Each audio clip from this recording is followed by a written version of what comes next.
I grew up in the 80s and the 90s. That, my friends, is a custom guitar. Not this. This is some classic looking Zeppela type guitar, as I call them.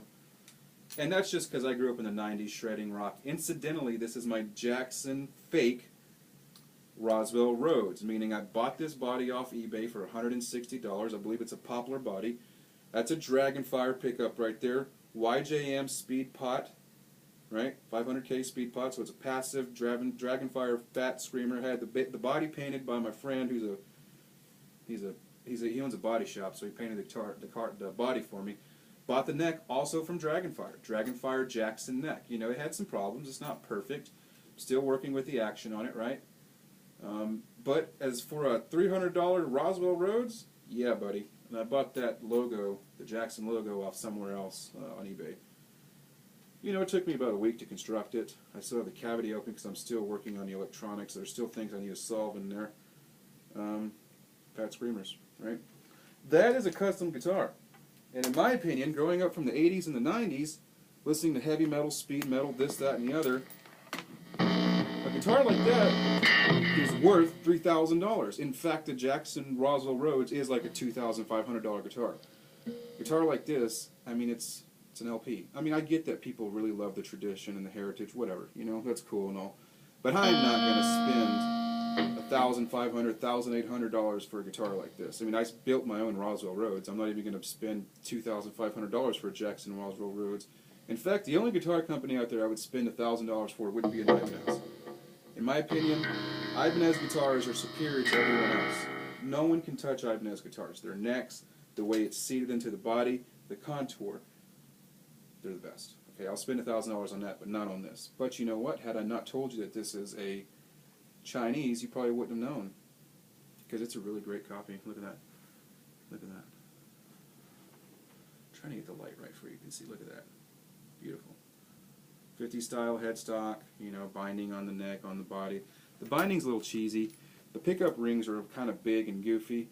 But dude, you know what, man? I'm not the best guitarist out there, and I'm not trying to talk shit, but you can talk shit when you can play better than me.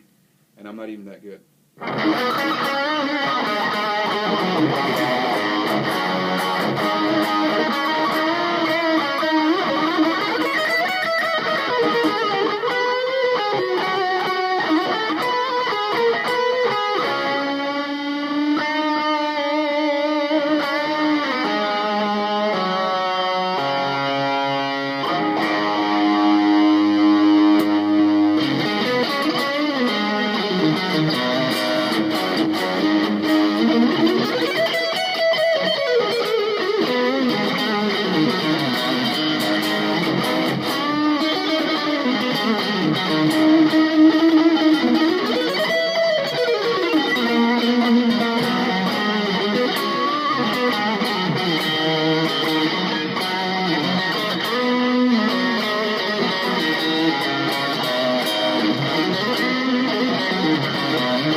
Of this video is basically it's for Pixie Licks. I want Steve to see what these Dragonfires, because I had recommended to him these pickups. And so Steve, get the Phat Screamers. I think it was like 30, 40, 50 bucks for the Phat Screamers. They come with 4 leads. Do what I did, get you a soldering iron, buy you, you know, some decent pots out of these, because I know you have a couple of these Chinese Gibsons, and that's the reason why I bought mine, is because I saw you rocking yours. So I was like, you know what, I can do that, as seen on YouTube, right? So I bought one, bought the pickup upgrades, Phat Screamer Dragonfires, got the coil split later, only on the neck. I really have no use for a coil split on the bridge, because the bridge is bright enough. You know, listen. That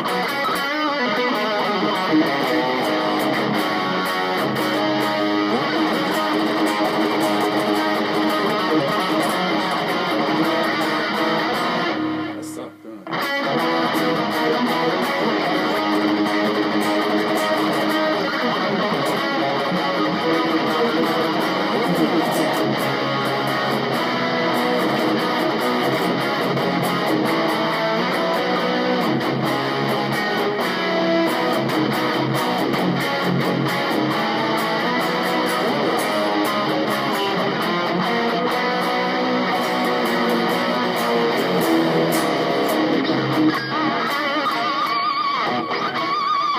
That's the thing about it, though.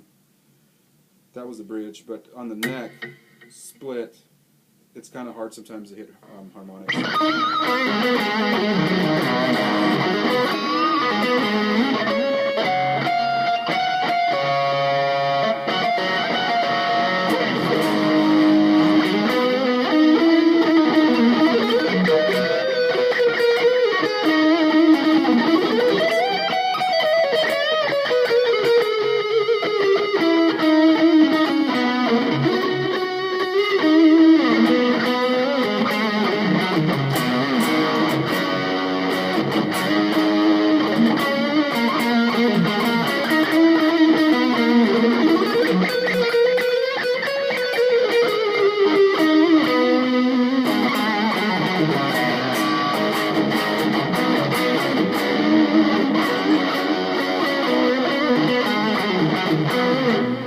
For some reason, I just like seriously fell in love with the whole neck pickup single coil sound.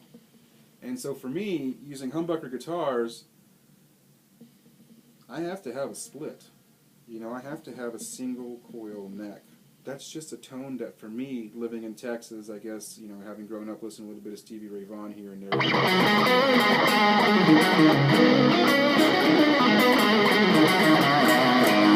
In fact, I tend to think that the bridge pickup is a little bright and hairy in any guitar. And keep in mind, I own several types. I mean, I own every type of guitar out there you can think of in terms of body styles, pickup configurations, pots, capacitors. You know what I mean? Things like that.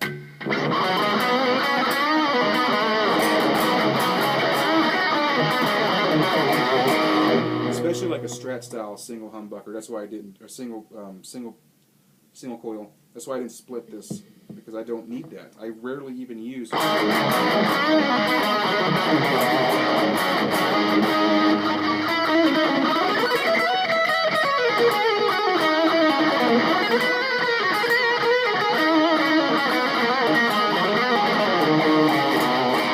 mean, I like it, you know, but like when you're playing with a bunch of, when you're playing in a band on a stage, the bright seems to be a little bright, and so you use tube amps so you get the warm tone, dial back the gain, crank up the master and the volume, and that's how you get your tone. So using this Yamaha, you know, you can kind of get some of those things.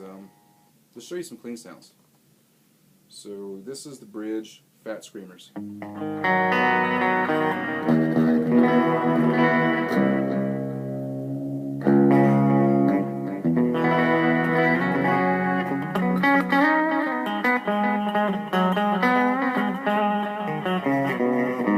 Check this out. I hope the pickup of the microphone on this iPad's high quality enough to do this. So this is just a Yamaha THR and clean gain master tone. I didn't do anything like that. All I did was bring the reverb down to the hall maxed out.